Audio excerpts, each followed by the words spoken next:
No, I think we need to see it as a challenge and as a,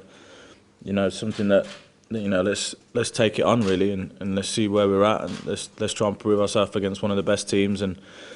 try and show everyone what we're all about. But also, if we get the result that we want, it will do wonders, for the group to, just give us that little bit more belief, and so we can recognise that we are, a good team, which we feel that we are.